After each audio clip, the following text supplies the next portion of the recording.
Dan tidaklah disebut majelis ilmu dengan taman di surga, kecuali ini merupakan sebuah kemudahan dan fasilitas yang Allah berikan kepada kita supaya kita mudah untuk meraih ridho dan surganya Allah pada kehidupan di akhirat.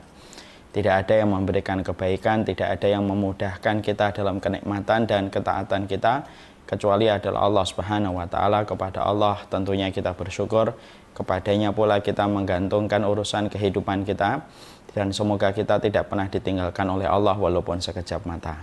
Kepada Allah kita bersyukur dan kepadanya kita bersabar. Kita akan melanjutkan bagaimana perjalanan rutin dan intensif kita membahas tentang satu kitab yang tipis tetapi berisi samudra ilmu dan hikmah pada kehidupan kita, yaitu adalah materi Tazkiyatun Nafs. Tentunya kita sama-sama mengetahui, tentunya sama-sama memahami bahwasanya kitab ini betul-betul menjadi kitab yang sangat dibutuhkan oleh setiap penuntut ilmu. Kebutuhan kepada ilmu yang ada pada kitab ini merupakan kebutuhan primer yang tidak bisa ditinggalkan, karena salah satu persoalan mendasar yang harus kita ketahui dan harus kita miliki, yaitu adalah kita harus memiliki hati yang bersih, hati yang diridhai oleh Allah dan hati yang dicintai oleh Allah. Seiring dengan kita beribadah kepada Allah dan seiring kita merendahkan diri kita dan menghambakan diri kepada Allah Subhanahu wa Ta'ala. Urusan akidah wajib kita pelajari, Tazkiyatun Nafs pun merupakan sesuatu yang juga wajib kita pelajari.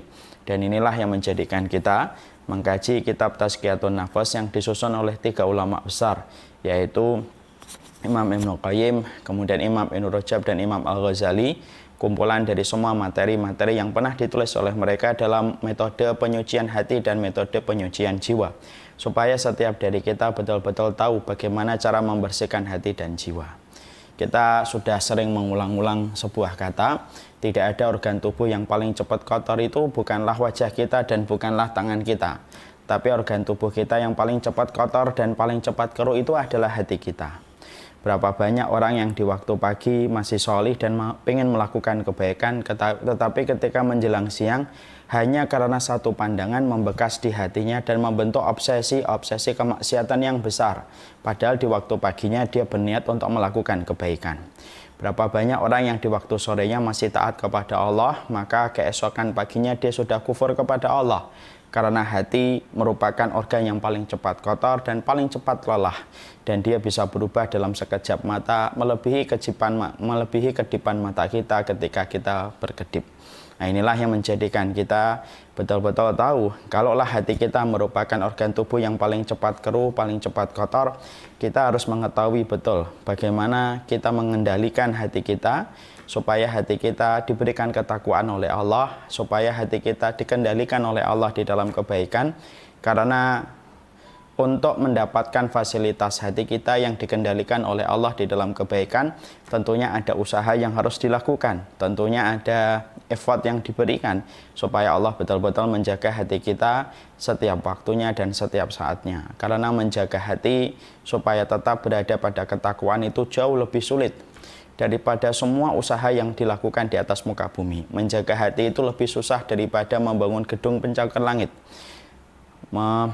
Menjaga hati itu lebih rumit daripada mereka yang membuat jam dari berbagai macam komponen yang kecil dan lembut. Menjaga hati lebih rumit daripada membuat mobil berkecepatan tinggi dalam Formula 1. Karena sesungguhnya kalau bukan karena pertolongan Allah, tidaklah ada seseorang di atas muka bumi ini yang mampu menjaga hatinya kecuali hati yang diridhai oleh Allah Subhanahu wa Ta'ala, yang diberikan pertolongan oleh Allah Subhanahu wa Ta'ala. Nah, inilah yang menjadikan kita ingin sekali pada kesempatan intensif kita bareng-bareng dan kita bersama-sama untuk mengkaji kitab Tazkiyatun Nafs. Ini merupakan kitab yang bermanfaat bagi setiap penuntut ilmu, bermanfaat pula bagi pemateri, bermanfaat pula bagi para ustadz. Karena setiap dari kita dituntut untuk menjadi objek dari apa yang kita sampaikan, yaitu adalah bagaimana kita fokus untuk memperbaiki hati kita di dalam rangka merendahkan diri kita di hadapan Allah Subhanahu wa Ta'ala. Kemarin kita pada kesempatan yang terakhir kita telah membahas bagaimana bab yang ketiga. Bab yang ketiga yang dibahas di dalam kitab tersebut adalah membahas tentang ilmu. Tentunya pada pembahasan kita kemarin kita telah membahas betapa pentingnya kedudukan ilmu. Karena sesungguhnya ilmu merupakan salah satu komponen terpenting untuk membersihkan hati kita. Banyak orang yang salah jalan ketika mereka tidak mengetahui ilmu yang benar. Akhirnya dia tidak mampu membersihkan hatinya. Akhirnya tidak mampu menyucikan jiwanya. Orang yang mendapatkan ilmu akan berbeda dengan orang yang tidak mendapatkan ilmu. Karena orang-orang yang mendapatkan ilmu, maka dengan ilmu itu akan memanggil amal sehingga lahirlah keberkahan-keberkahan dalam hidupnya.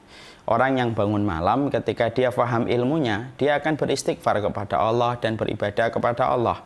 Tapi kalau orang bangun malam tidak tahu ilmunya, maka dia tidak akan tahu apa yang dilakukan. Mungkin dia berada pada kesulitan dan kesusahan karena insomnia tidak bisa menjadikan dia tidur. Yang satu bisa mengambil wudhu dan sholat. Yang satu malah dia hanya memandang atap-atap rumahnya dan memandang cicak di dinding. Karena dia tidak tahu apa yang harus dilakukan pada sepertiga malam. Ketika kita melihat saudara kita melakukan kesalahan, orang yang punya ilmu, dia akhirnya ingat, oh kewajiban seorang mukmin kepada mukmin yang lainnya itu memberikan udzur. Akhirnya dia berikan udzur supaya kemarahannya tidak sampai membalut seluruh isi hatinya dan menjadikan dia bertambah kecewa. Tapi kalau orang tidak punya ilmu, dia tidak akan pernah tahu apa itu memberi udzur kepada saudaranya. Ketika salah, emosinya yang memuncak, akhirnya terjadilah pertumpahan darah ataupun terjadi duel. Karena dia tidak tahu konsep memberi udzur semacam apa. Inilah sejatinya yang kita harus mengerti. Bahwasanya proses kita ketika menjaga hati, yaitu adalah dengan ilmu. Karena Allah itu tidaklah mengangkat satu kaum kecuali ilmu yang menyertainya, dan tidaklah merendahkan satu kaum kecuali karena ketiadaan ilmu yang ada, ketiadaan ilmu dalam diri mereka. Makanya ilmu menjadi salah satu komponen primer yang tidak bisa untuk kita tinggalkan supaya betul-betul hati kita bersih, supaya hati kita bening. Karena sesungguhnya menyucikan hati itu perlu modal, dan modal terbesar di dalam menyucikan hati kita adalah memerlukan ilmu. Dan inilah sejatinya kenapa kita harus selalu menuntut ilmu pada kehidupan kita, dan apa itu yang dimaksudkan dengan ilmu, dan konsekuensi apa yang didapatkan kalau orang itu tidak mencari ilmu, sudah kita sampaikan pada pertemuan 1 bulan yang lalu.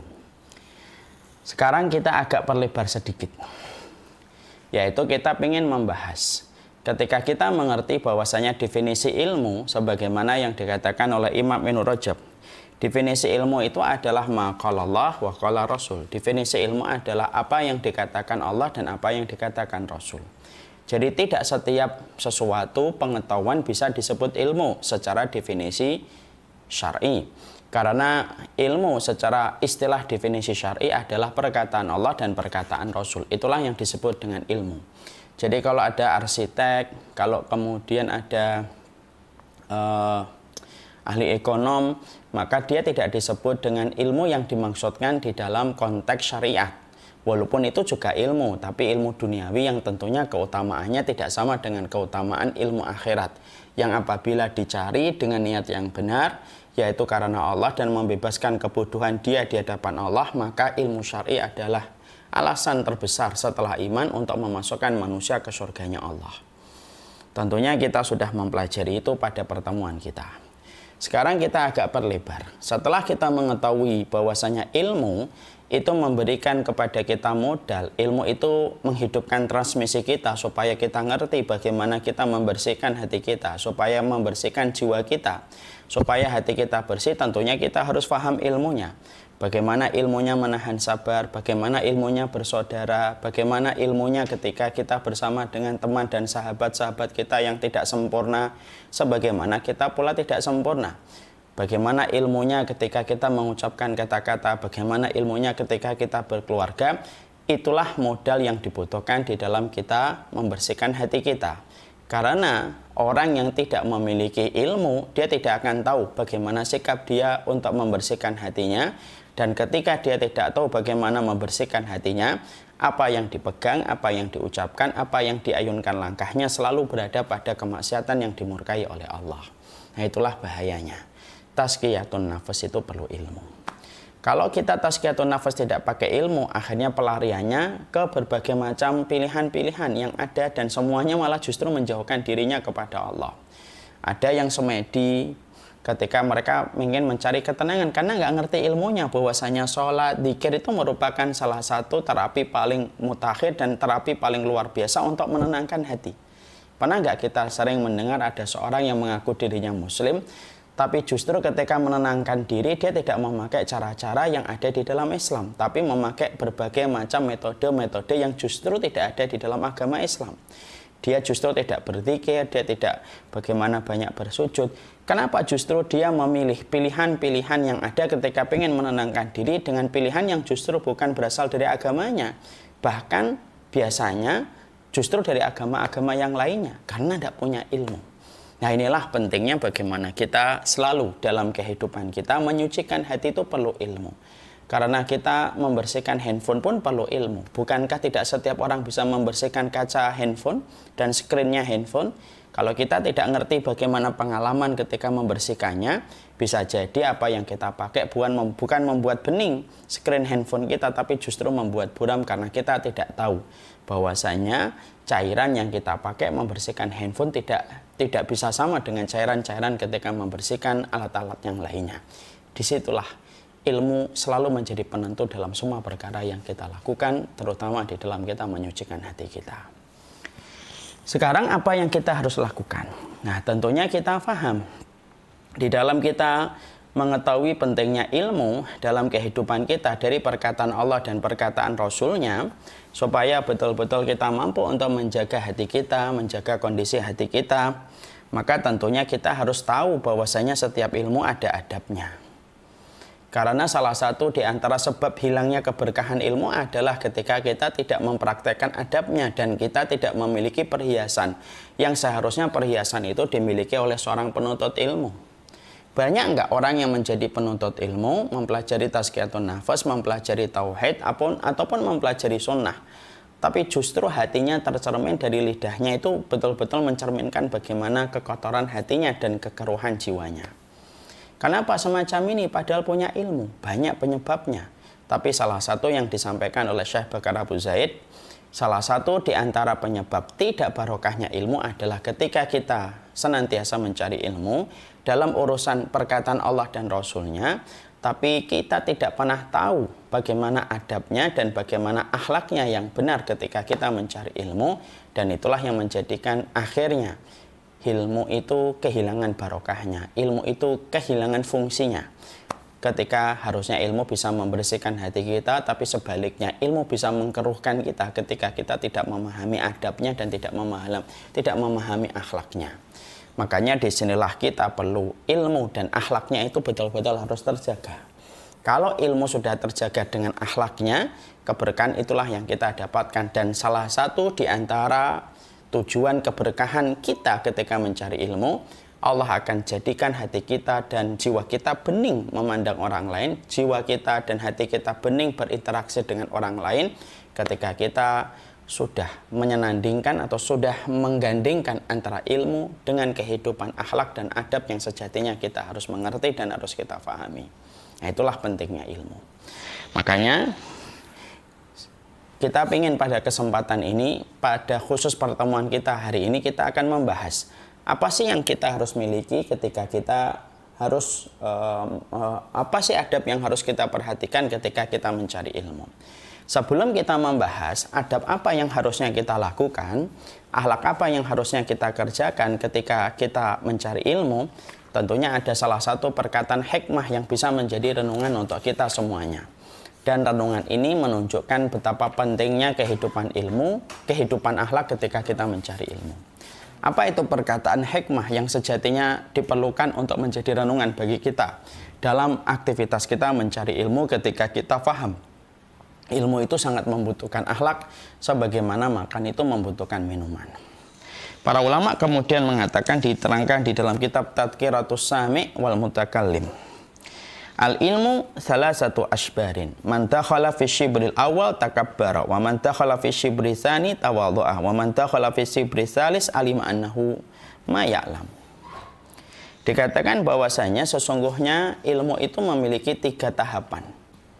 Ilmu itu memiliki 3 tahapan. Yang mana 3 tahapan itu beda-beda apa yang terjadi ketika kita berada pada tahapan-tahapan itu.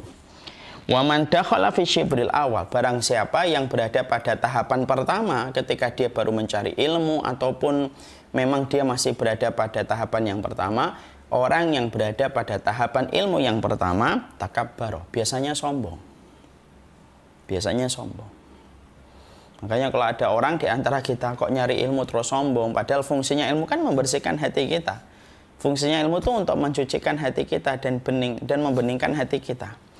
Tapi sering nggak kita jumpai ada orang baru ngaji, sombongnya luar biasa, tangannya nunjuk-nunjuk kepada siapapun, IG-nya penuh dengan hujatan dan celaan, tapi mengangkat-ngangkat kelompoknya dan golongannya. Maka dikatakan oleh para ulama salaf, man dakhala fi syibril awal, orang itu kalau memasuki ilmu dari tahap yang pertama memang takabbar, sombong. Padahal biasanya orang yang sombong semacam itu biasanya tidak punya ilmu apa-apa dan keropos. Jujur deh. Coba kita lihat, banyak teman-teman yang mengaku sebagai penuntut ilmu ketika baru ngaji. Omongannya sudah gede duluan. Tapi hafalan Qur'annya tidak ada. Hafalan hadisnya tidak ada. Pengetahuan dia tentang ilmu secara terstruktur dan sistematik dari fondasi sampai ke atas, dia tidak tahu.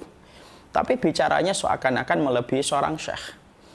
Pembicaraannya seakan-akan melebihi orang yang sudah belajar ilmu syar'i puluhan tahun. Karena memang semacam itu. Memang semacam itu. Makanya kadang-kadang, maaf kalau boleh curhat sedikit. Kalau kita mendapati ada orang menghujat kita, perhatikan dulu saja.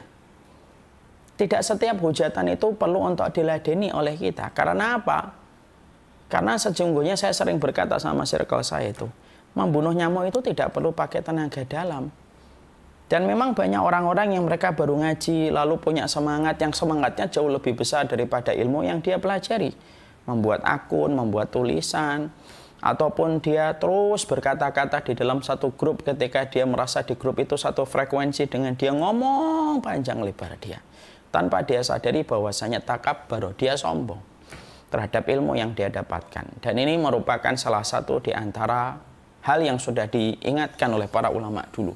Ilmu itu punya tahapan. Al-ilmu salah satu asbarin. Sesungguhnya ilmu itu 3 tahapan.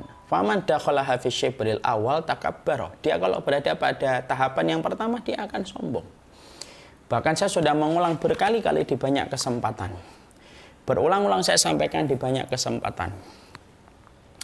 Orang yang sombong dengan hartanya dan orang yang sombong dengan jabatannya itu masih mendingan, walaupun sombong dengan jabatan dan sombong dengan harta itu sesuatu yang tercela, bahkan termasuk pada kategori dosa besar dan mengundang kemurkaan Allah. Tapi kesombongan dalam 2 perkara ini masih mending daripada kesombongan yang ketiga. Sombong yang ketiga itu sombong yang paling parah, sombong dengan ilmu yang dia pelajari dan amal ibadah yang dia lakukan. Kenapa? Orang yang sombong dengan hartanya, hartanya kelihatan.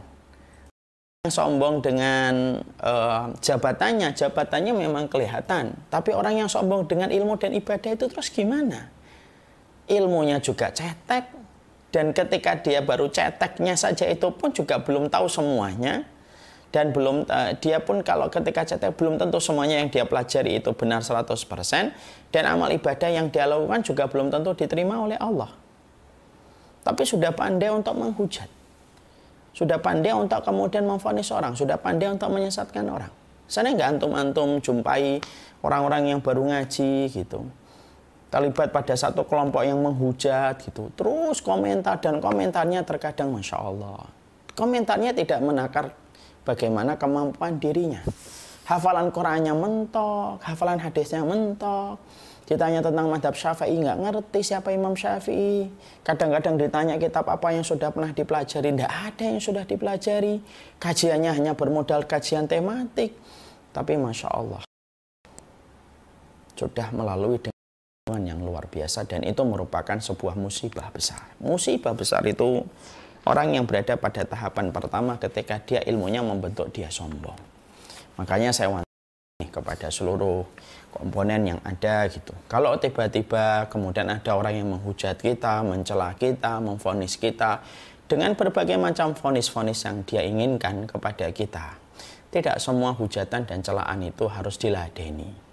Hidup kita terlalu berharga kalau meladeni orang yang seharusnya hidup kita terlalu berharga untuk meladeni orang yang memang tidak punya kapasitas untuk merenggut dan mengambil konsentrasi hal-hal besar yang harusnya kita lakukan. Kita ini punya sesuatu yang besar. Dan jangan sampai kita teralihkan pandangan kita pada sesuatu yang besar hanya karena komentar-komentar orang yang sejatinya tidak memiliki apa-apa dalam setiap komentar yang dia ucapkan. Ya. Dan kita harus mengerti betul bahwasanya hujatan orang itu hanya sepanjang lidahnya dan tidak lebih daripada itu. Maka yang kedua, waman dakhalaha fi shibri tsani tawadhu'a. Orang kalau sudah memasuki tahapan ilmu yang kedua, dia akan tawadhu. Ini saya pernah mendapati sebuah kisah nyata dari seorang ikhwan. Dibilang seorang ustadz. Dia berkata, beberapa tahun lalu ketika saya hidup pada satu komunitas, saya tuh orang gampang sekali memvonis orang lain. Sampai akhirnya saya diberikan kesempatan bermuamalah dengan banyak kita, bermuamalah lagi dengan para ulama, bermuamalah lagi dengan banyak masyayikh. Saya akhirnya tahu, saya akhirnya paham betapa parahnya manusia betapa parahnya saya dulu ketika begitu gampang untuk mencela dan menghujat orang. Akhirnya beliau, Masya Allah, tawadhu. Luar biasa, sudah berilmu, tawadhu. Maka kemudian yang kedua, tahapan ilmu yang kedua itu adalah kita akan menjadi orang yang tawadhu. Wa man dakhala fi shibri tsalis alima annahu ma ya'lam. Kalau kemudian dia sudah memasuki tahapan yang ketiga, dia baru sadar kalau dia itu tidak tahu apa-apa. Akhirnya dia belajar karena merasa dia tidak tahu apa-apa. Dia tidak akan menyempatkan diri untuk mujadalah, dia tidak akan pernah melibatkan dirinya dengan jidal, dia tidak akan perlu memperlihatkan dirinya dengan kesombongan. Karena dirinya tahu bahwasanya dirinya itu belum tahu apa-apa dibandingkan semua ilmu dan samudra ilmu yang ada di hadapannya. Dan inilah yang kita inginkan. Kita ingin bahwasanya ilmu yang menjadi komponen penting dan menjadi kebutuhan primer untuk membersihkan hati dan membersihkan jiwa, kita itu ingin banget supaya betul-betul ini akan menjadi sebuah perkara yang betul-betul membuat kita tawadhu dan membuat kita merasa tidak tahu apa-apa. Makanya inilah yang menjadikan kita, kalau kita sudah mengetahui bahwasanya diri kita ingin sekali untuk mendapatkan komponen penting bagaimana menjaga hati kita dan menjaga jiwa kita, maka pastikan kita harus mengerti adabnya, kita harus mengerti akhlaknya, supaya betul-betul apa yang kita tuju mendapatkan keberkahan ketika disertai dengan komitmen keberkahan akhlak yang kita miliki dan kita punya dalam kehidupan kita menjadi penuntut ilmu. Ya, makanya Masya Allah kita harus paham ya, seorang penuntut ilmu itu harus bagaimana madu, sebagaimana lebah. Lebah itu selalu mengambil yang baik. Dan harusnya penuntut ilmu jangan melihat dirinya sebagaimana lalat, yang dia selalu lebih yakin dan lebih senang dengan sampah dan tumpukan-tumpukan yang berbau daripada bunga yang mengeluarkan wanginya. Nah, inilah yang menjadikan kita, kalau kita ingin menjadi penuntut ilmu supaya sifat kita sebagaimana lebah dan bukan sebagaimana lalat, pastikan kalau diri kita ingin menjadi lalat yang mengambil manisnya bunga, kita harus memiliki perhiasan untuk memantaskan kita menjadi lebah, supaya apa yang kita ambil wanginya ilmu yang sejatinya bisa memberikan keberkahan pada kehidupan kita. Janganlah kita di dalam mencari ilmu tidak memiliki akhlak, tidak mengetahui bagaimana adabnya. Karena ketika kita tidak mengetahui adabnya, ketika tidak mengetahui akhlaknya, maka kita tidak lebih sebagaimana lalat, di mana lalat itu menyukai dan mencintai tumpukan sampah yang mengeluarkan bau yang menyengat. Itu lebih menarik dirinya daripada wanginya bunga yang menyebarkan aroma wangi di sekitarnya. Makanya kan Masya Allah, sulit untuk meyakinkan kepada lalat bahwasanya bunga itu lebih baik daripada tumpukan sampah. Sekarang apa yang kemudian kita harus pahami? Adab apa yang kemudian harus kita miliki? Saya ambilkan dari kitab Hilyah Thalibil Ilmi. Karena pembicaraan tentang ilmu dalam kitab Tazkiyatun Nafas itu dapat kita ambil referensi tambahannya, yaitu pada kitab Hilyah Thalibil Ilmi. Pada kitab Hilyah Thalibil Ilmi, di situ diterangkan beberapa adab yang harusnya dimiliki oleh seorang penuntut ilmu. Kenapa ini kita perhatikan? Sekali lagi saya ulangi. Ini wajib untuk kita ketahui, ini wajib untuk kita mengerti, supaya apa yang kita peroleh itu keberkahan ketika kita pingin untuk menjadikan ilmu merupakan metode untuk menyucikan hati kita dan jiwa kita. Karena akhlak itu merupakan perhiasan. Dia merupakan perhiasan yang sejatinya menjadikan seorang penuntut ilmu layaknya lebah yang akan mengambil manisnya dan wanginya bunga. Dan itu membedakan dia dengan lalat yang hanya menyukai tumpukan sampah yang mengeluarkan bau yang menyengat. Apa yang kemudian kita harus pahami? Ada beberapa adab yang harus kita mengerti. Syekh Bakar Abu Zaid lalu meringkas dalam beberapa tulisan sederhana tetapi penuh dengan makna. Apa sih yang harusnya kita harus mengerti tentang sikapnya seorang penuntut ilmu supaya betul-betul mendapatkan keberkahan, yaitu berupa bersihnya hati kita dan bersihnya jiwa kita. Yang pertama, kita lihat pada tulisan ini. Inilah sejatinya yang kita harus mengerti adab-adab sebagai penuntut ilmu. Yang pertama, yaitu adalah mengimani bahwasanya ilmu itu merupakan bagian dari ibadah. Berarti kalau dia merupakan bagian dari ibadah, berarti konsekuensi dari poin yang pertama ini, yang pertama, berarti niatnya harus karena Allah. Bukan karena ingin mendapatkan pujian, bukan karena ingin membangun posisinya yang tinggi di antara keramaian manusia. Ini konsekuensi yang pertama. Konsekuensi yang kedua, kalau kemudian ini merupakan ibadah, berarti yang kita harus perhatikan ini harus betul-betul tauqifi, harus kita ambil dari Rasulullah Shallallahu Alaihi Wasallam. Tidak boleh kita ambil dari siapapun manusia, tapi harus kita ambil dari Rasulullah Shallallahu Alaihi Wasallam sebagaimana yang difahami Nabi ketika mendapatkan wahyu yang turun dari Allah Subhanahu Wa Taala. Dan disinilah kita paham ilmu itu memang sejatinya adalah ibadah. Jadi di sini pada poin yang pertama kita juga paham, oh berarti ibadah itu bukan hanya rukuk, oh ibadah itu bukan hanya sujud, termasuk pola ibadah yaitu adalah ketika kita mencari ilmu. Dan ingat, di balik setiap ilmu yang kita kaji, di balik duduknya kita di depan monitor, di balik duduknya kita di majelis-majelis masjid ataupun mushola, ataupun rumah-rumah Quran yang kita pelajari dan pondok pesantren yang kita datangi, maka sesungguhnya di balik itu ada pahala yang besar. Karena ibadah yang mendatangkan pahala yang berat ketika ditimbang di dalam mizan kebaikan kita, yaitu adalah ketika kita mencari ilmu dan tidak pernah letih dan lelah untuk mencari ilmu. Makanya sampai Imam Syafi'i itu berkata, tolabul ilmi afdalu min sholatin nafilah. Sesungguhnya mencari ilmu itu lebih utama daripada sholat sunnah. Jadi sholat sunnah itu kalah keutamaannya dibandingkan ketika mencari ilmu. Makanya kalau boleh saya ilustrasikan, kalau ada orang yang sholat dimulai dari jam 4, tadi kita mulai jam 4, kemudian dia sholat sunnah 2 rakaat, sholat sunnah 2 rakaat, sholat sunnah mutlak. Sama dengan porsi waktu ketika kita belajar tazkiyatun nafas pada kesempatan hari ini, kita pelajari tazkiyatun nafas sampai jam 5 materi kita insya Allah. Maka dia baru selesai sampai kemudian jam 5 sholat 2 rakaat salam, 2 rakaat salam dengan kita yang membuka laptop, mendengarkan handphone sampai 1 jam.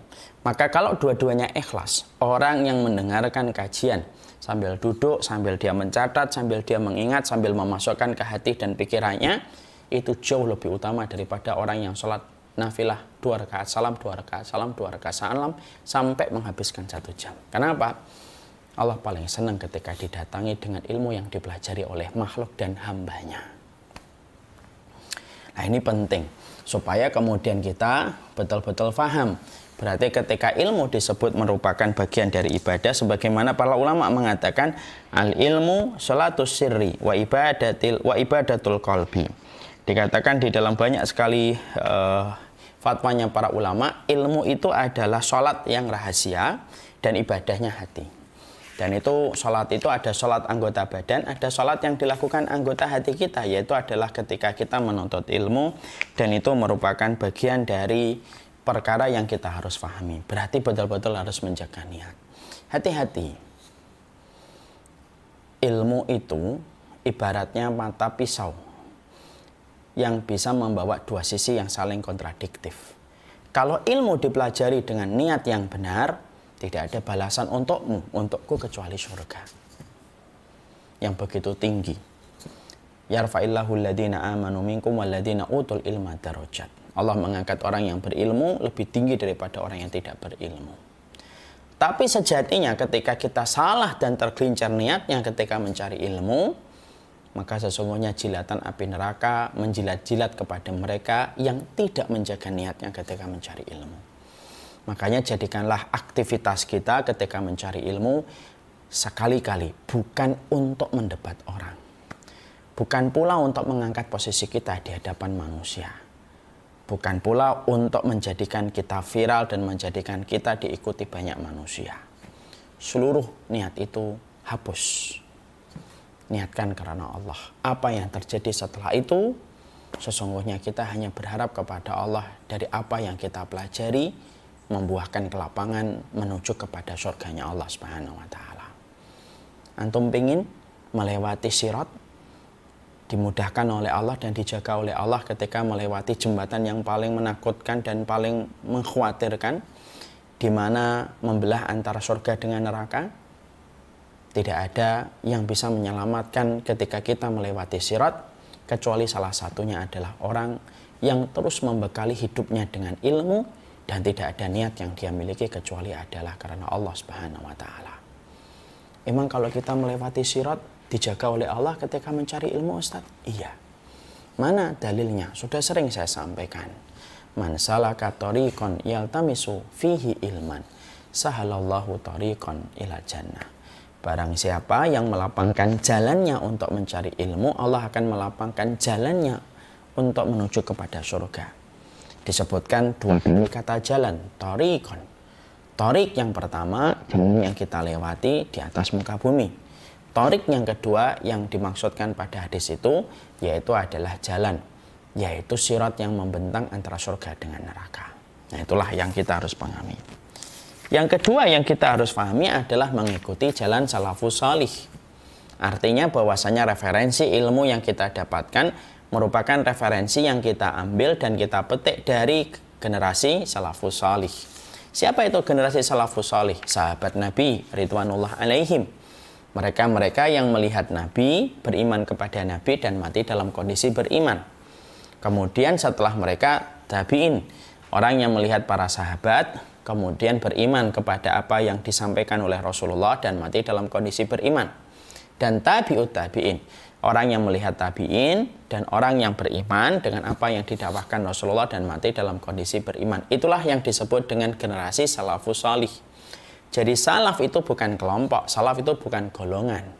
Salaf itu jalan dalam kehidupan ilmu kita yang merujuk kepada 3 generasi pertama yang betul-betul telah mendapatkan legitimasi dan garansi dari Allah Subhanahu wa Ta'ala. Bukan kelompok. Makanya saya kalau ditanya salafi enggak? Kalau salafi itu nama kelompok yang merujuk kepada kelompok dan merujuk kepada golongan, bahwasanya salafi itu berarti ustadznya ini, radionya ini, saya bukan salafi. Tapi kalau kemudian ditanya, salafi itu adalah komitmen setiap manusia untuk merujuk setiap apa yang dia ucapkan dan apa yang dia perbuat sesuai dengan generasi para sahabat, tabi'in dan tabi'ut tabi'in. Semua dari kita diwajibkan untuk merujuk kepada generasi salafus salih tanpa terkecuali karena tidak ada harga tawar di sini. Makanya Nabi mengatakan, khairul quruni qarni tsummal ladzi yalunahum tsummal ladzi yalunahum. Sebaik-baik itu adalah masaku, yaitu para sahabat, masa setelahnya yaitu generasi tabi'in, masa setelahnya yaitu generasi tabi'ut tabi'in. Ini merupakan sebuah kewajiban dari adab kita supaya kita tidak terkena faham filsafat, sekulerisme, liberalisme, pluralisme, apalagi sosialisme. Dan biasanya orang akan terjebak kepada isme-isme semacam ini ketika mereka tidak mengembalikan referensi mendasar pada ilmu yang dia dapatkan, berpulang kepada apa yang dikatakan oleh para sahabat, tabi'in dan tabi'ut tabi'in. Ustadz, kenapa harus 3 generasi itu, Ustadz?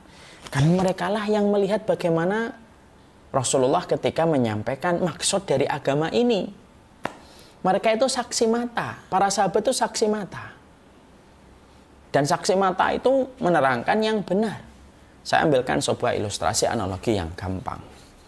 Kita misalkan ada kejadian kecelakaan di depan pasar. Ada motor tiba-tiba nabrak pintu mikrolet yang dibuka secara mendadak. Akhirnya motornya nabrak pintu tersebut. Penumpangnya tidak apa-apa karena dia belum sempat turun baru membuka pintu. Motornya jatuh. Kemudian mungkin penumpang atau pengendara motornya jatuh, kemudian terbentur dengan pintunya patah. Ketika ada kejadian itu, polisi datang ke TKP. Yang akan ditanya sama polisi itu siapa? Apakah saksi mata atau saksi telinga? Saksi mata. Yang dicari saksi mata. Dia tidak akan mencari saksi telinga. Karena kalau kisah ini sudah berlanjut 1 orang, 2 orang, 3 orang di pasar, berlanjut lagi ke tengah pasar, berlanjut lagi ke dalam pasar, berlanjut lagi dari pasar pulang ke rumah, sudah beda. Kejadiannya hanyalah kemudian pintu yang terbuka ditabrak sama motor ketika motor itu nyalipnya dari sebelah kiri.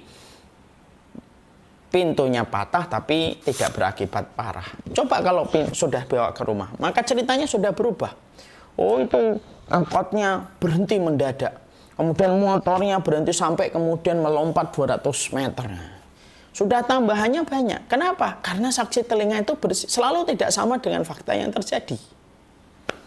Makanya polisi itu kalau ada kejadian olah TKP, maka polisi selalu mencari saksi mata, tidak mencari saksi telinga. Maka disitulah kita paham kenapa harus para sahabat Nabi. Kita harus menyamakan agama kita dengan sahabat Nabi. Pemahaman kita di dalam memahami Al-Quran dan memahami hadis. Karena mereka lah saksi mata. Ketika Quran itu diturunkan pada kehidupan. Sebagaimana ketika kita mendengar ada satu sungai, ada aliran mata air. Kita dari pusat mata airnya, misalkan rumah kita yang mendapatkan aliran air itu sekitar jaraknya 10 km dari pusat mata air. Dan orang berkata, ini aliran air ini ada racunnya. Apa yang kita lakukan? Bukan kemudian kita langsung menolak mata air itu. Yang kita lakukan, kita datangin pusat mata airnya. Supaya tidak mendapatkan racun yang tersebar di tengah-tengah perjalanan air sebelum sampai ke rumah kita yang jaraknya 10 km dari pusat mata airnya. Kalau kita datangi ke pusat mata airnya, mungkin tidak ada racunnya. Karena racun itu baru ada di tengah perjalanan ketika aliran air itu melewati pabrik kimia. Itu analoginya. Berarti disitulah kita akhirnya paham. Berarti harus mengikuti salafus sholih. Dan salafus sholih itu bukan kelompok, bukan golongan. Dan kalaupun kita mengikuti salafus sholih itu tanggung jawab kita di hadapan Allah. Antum, kalau kemudian tidak disebut salaf oleh orang lain dan teman-teman antum, tidak usah sedih. Mengikuti salafus sholih itu ibadah yang kita pertanggungjawabkan di hadapan Allah. Tidak perlu bagi kita itu merisaukan, perkataan manusia menggelisahkan kita, disebut ini nggak sunnah, ini nggak salaf, tidak apa-apa.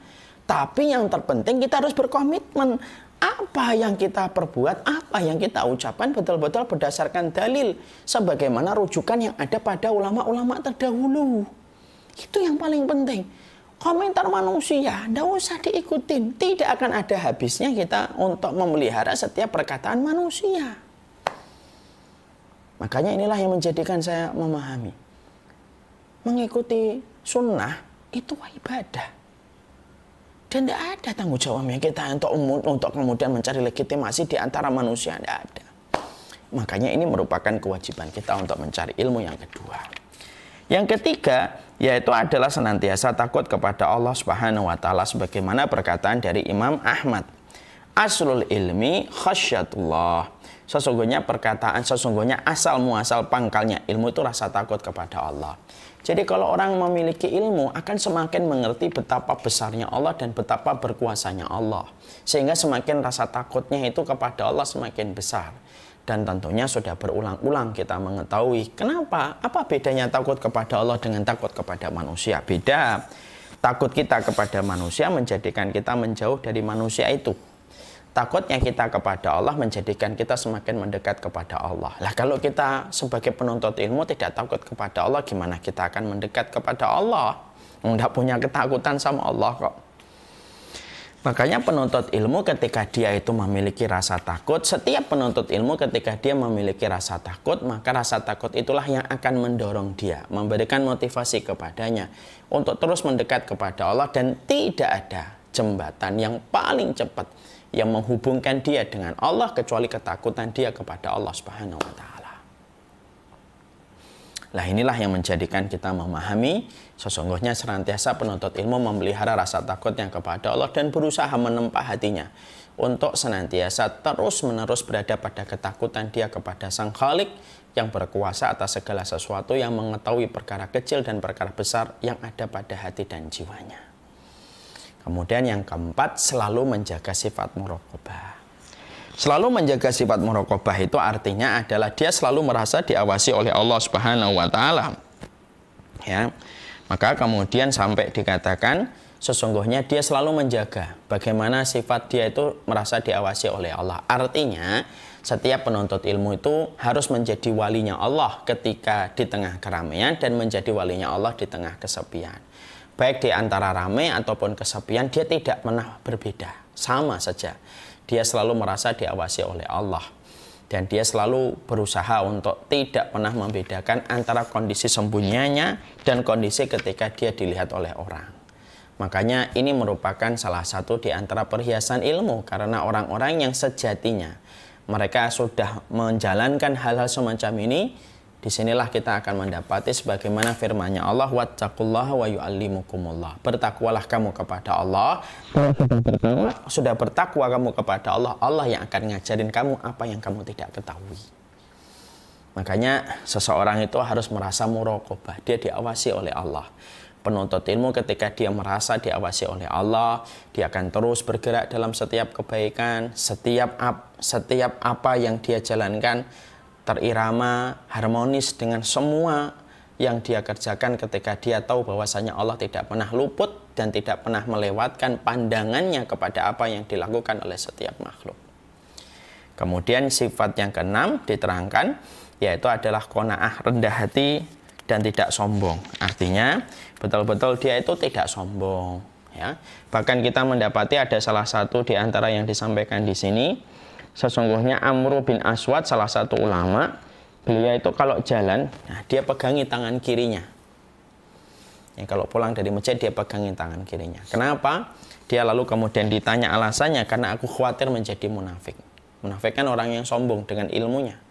Dan kemudian beliau itu pegang tangan kirinya supaya kalau berjalan tidak terkesan menjadi orang yang sombong ketika tangannya dikibas-kibaskan. Masya Allah ya. Luar biasa. Itu menunjukkan bahwasanya sesungguhnya para ulama terdahulu adalah mereka itu adalah sombong. Para ulama itu adalah menjauhi sifat kesombongan. Makanya di sini salah satu kemudian yang disampaikan oleh Amr bin Aswad al-Ansi, beliau mengatakan, waspadalah kalian terhadap penyakit para tirani, para raja, yaitu kesombongan. Karena sombong, tamak, dan iri merupakan dosa pertama yang dilakukan sebagai maksiat kepada Allah. Nah, ini kesombongan. Nah, sikap lancangmu kepada guru itu kesombongan. Makanya salah satu penuntut ilmu itu harus mengerti adabnya kepada seorang ustadz yang mengajar dia, seorang guru yang mengajar dia. Tidak boleh berkata-kata tanpa dia kemudian terkontrol sampai kemudian melampaui apa yang disampaikan oleh orang yang telah mengajari dia. Nah, ini merupakan salah satu bentuk di antara hal yang harus dijaga.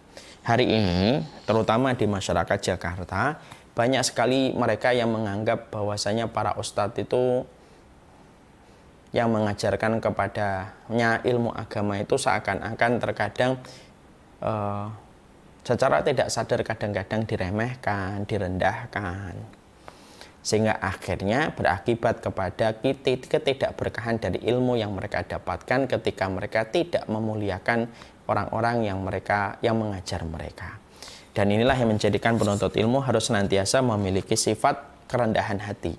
Seorang penuntut ilmu sesuksesnya mereka itu harus memperhatikan bagaimana kerendahan hatinya. Barang siapa yang dia merendahkan dirinya karena Allah, maka Allah yang akan mengangkat posisi dan kedudukannya di antara orang-orang yang beriman. Merendahkan itu bukan berarti kita rendah.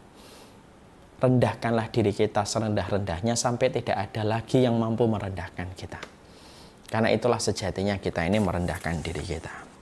Yang keenam, yaitu sifatnya adalah qanaah dan zuhud. Qanaah dan zuhud itu artinya sesungguhnya dia itu menghindari perkara-perkara yang haram, perkara-perkara yang syubhat. Karena zuhud itu bukanlah ketika kita compang-camping, bukan. Tapi zuhud itu adalah ketika kita selalu menjaga komitmen diri kita. Kalau menjadi penuntut ilmu ya jangan makan yang haram. Kalau jadi penuntut ilmu ya jangan makan yang syubhat. Karena ketika engkau makan yang haram, ketika engkau makan yang syubhat, maka pada saat itulah keberkahan ilmu akan sirna. Ketika engkau makan yang haram, ketika engkau makan yang syubhat, disitulah kamu akan menjumpai dan disitulah kamu akan mendapati bahwasanya cahaya-cahaya ilmu, cahaya-cahaya Al-Quran dan hadis itu akan hilang. Penuntut ilmu itu harus menceraikan talak bain, talak 3 kepada setiap perkara haram. Makanya kalau ada penuntut ilmu masih setia mengambil yang haram, dia tidak akan sampai kepadanya ilmu, tidak akan sampai kepadanya hidayah, tidak akan sampai kepadanya cahaya. Makanya komitmen yang pertama ketika mereka mencari ilmu, seharusnya mereka betul-betul meninggalkan perkara-perkara yang haram. Kemudian yang ketujuh, berhias dengan keindahan ilmu. Berhias dengan keindahan ilmu itu adalah dia akan berhias dengan sejatinya sifat-sifat yang harusnya dimiliki oleh penuntut ilmu. Penuntut ilmu itu ya artinya dia dalam kondisi yakin kepada ilmu dan konsisten kepada kebenaran, kemudian menghindari perbuatan yang sia-sia. Dia kemudian tidak menyibukkan dalam perkara-perkara yang tidak bermanfaat. Tontonan-tontonan yang kiranya tidak memberikan keberkahan pada dirinya itu harus dia tinggalkan. Dan itulah sejatinya penuntut ilmu, berhias dengan keindahan ilmu. Kemudian berhias dengan kesopanan, artinya dia betul-betul memiliki akhlak yang baik. Makanya tadi saya sampaikan, kalau ada penuntut ilmu, ketika penuntut ilmu, dia betul-betul tidak memiliki akhlak yang baik, tidak memiliki adab yang baik, tidak akan pernah dia mendapatkan apa yang dia dapatkan menjadi manfaat dan menjadi petunjuk. Karena sesungguhnya ilmu itu sangat membutuhkan kesopanan. Makanya orang yang sopan itu sejatinya adalah orang yang mampu membeli hati manusia, yang tidak bisa dibeli dengan uang. Berapa banyak orang ketika menyangka dia bisa membeli orang lain dengan uang, tapi tidak setiap orang itu bisa dibeli dengan uang. Tapi sesungguhnya setiap orang bisa dibeli dengan kesopanan dan kerendahan hati kita. Itulah sejatinya penuntut ilmu. Kemudian berjiwa kesatria artinya dia yakin kepada jalan kebenaran dari ilmu yang dia pelajari. Dia harus betul-betul paham bahwasanya kebenaran itu tidak mendekatkan ajal. Dia harus yakin kebenaran itu tidak pernah menjauhkan rezeki. Dia harus yakin bahwasanya kebatilan itu tidak menjauhkan ajal, sebagaimana dia yakin bahwasanya kebatilan itu tidak akan pernah mendekatkan rezeki. Karena semua telah diatur oleh Allah. Itu namanya jiwa kesatria, tidak cengeng, tidak gampang mengeluh, tidak gampang dia memprotes tentang semua perjalanan dia untuk mencari ilmu, maka dia harus bersifat kesatria. Kemudian yang terakhir, tentunya dia harus menjauhi kemewahan-kemewahan, karena sesungguhnya kemewahan ini merupakan salah satu perkara yang bisa menjadikan seseorang itu dininak bubukkan dengan semua kemewahan-kemewahan yang didapatkan sampai akhirnya dia tidak akan mendapatkan ilmu. Nah, inilah sejatinya yang harus kita mengerti. Jadi ini sebagian dari adab-adab penuntut ilmu. Kenapa kita harus mengetahui ini? Supaya betul-betul kita tahu korelasinya antara menuntut ilmu yang merupakan bagian terpenting untuk membersihkan hati kita. Karena kita tidak mungkin membersihkan hati kecuali harus berilmu. Dan berilmu adalah perkataan Allah, berilmu itu adalah perkataan Rasulullah Sallallahu Alaihi Wasallam.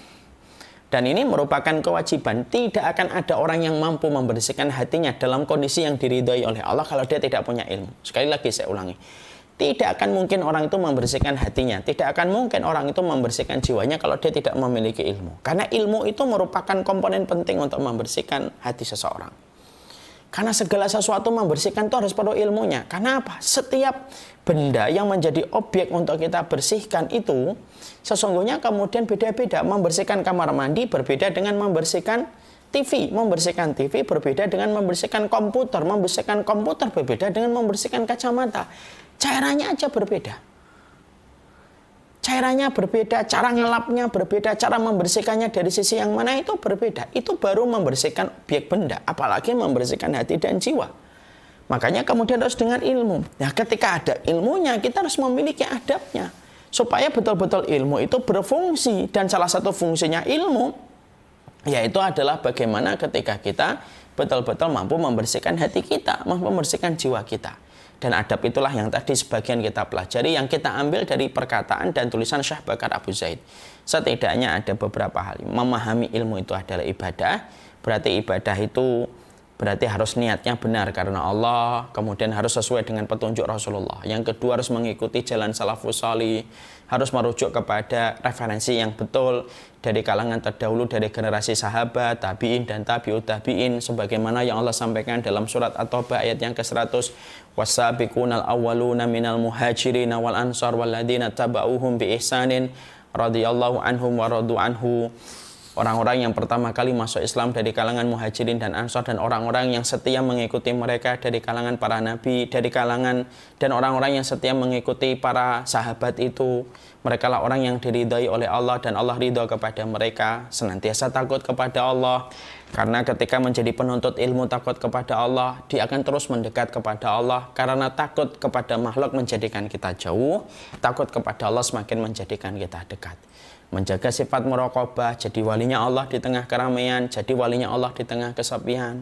Rendah hati dan tidak sombong, karena kita paham kesombongan dalam ilmu, kesombongan yang paling dibenci oleh Allah. Ilmunya tidak seberapa, ilmunya belum tentu 100% benar, ibadahnya belum tentu diterima oleh Allah.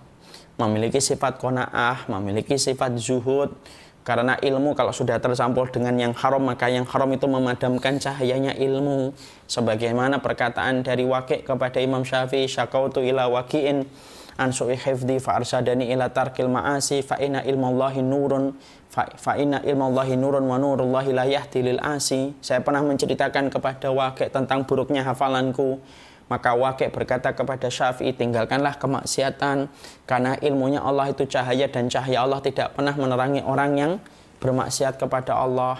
Karena sesungguhnya qanaah dan zuhud itu menjadikan kita meninggalkan yang haram yang dibenci oleh Allah. Berhias dengan keindahan ilmu, tenang, tidak terburu-buru, tidak cepat mengeluh. Berhias dengan kesopanan, dengan akhlak yang mulia yang kita miliki.